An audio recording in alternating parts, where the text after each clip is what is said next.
the Taliban's offensive in northern Afghanistan. American troops have all but withdrawn from the country, and the Taliban is advancing in a blistering campaign to capture new territory. Now, the fighting is currently centred on the provincial capital of QALA-E-NAW. Hundreds of government troops have been flown in there to defend the city. For the latest, we can talk to reporter Franz Marty. He's in Kabul for us today. Franz, first of all, what can you tell us about the battle for that provincial capital?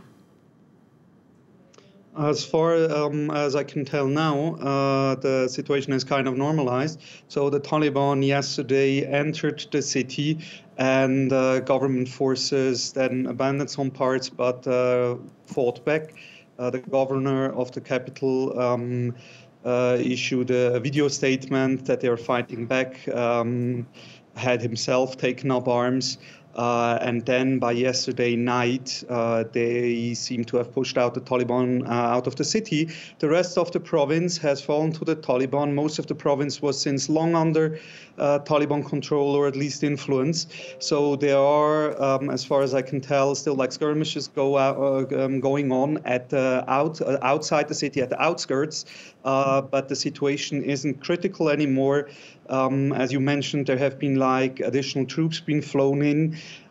Plus, there have been like rumors or credible reports that the Taliban either from the beginning did not even intention to like take the town, or once the fight went in, that higher-ranking commanders said that they should abandon it again, because the Taliban have apparently this political plan that they take a lot of territory, but not provincial capitals, because they think this could like have like a political backlash, and their strategy now seems to be take the rural areas and pretend that they, or like say that they do peace negotiations, but more or less present the government with offer to negotiate capitulation.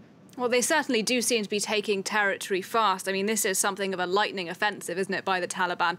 We understand they are now in control of about a third of the country, and this must be a really serious concern for the Afghan government. It is certainly a serious concern. As you said, this is completely unprecedented. During the past a little bit over 2 months, the Taliban have taken like 150 plus districts. So this has been unprecedented, and of course poses serious questions to the government, which has so far also not reacted much to this offensive of the Taliban. Two things that are important to point out in this regard is, one, it is not that the Taliban all of a sudden took a third of the country. In many parts, the government kind of just abandoned their last bases they had in a place. In other parts, it was even bizarre. In districts of Badghis, the government abandoned districts, and for several hours there was no one there until the Taliban after hours showed up and kind of took it over. So like strange scenes sometimes. And the second thing that is important to remember is always like Taliban control. What does this actually mean? I have talked to several people in like districts that have recently fallen, and also to experts who have done research in Taliban area. And it seems that in most, if not all, of these newly conquered territories, the Taliban are around, but they do very little. They do very little in case of control. They have a few fighters around, but they don't govern or don't do much there. Franz Marty for us there, live in Kabul. Thank you very much.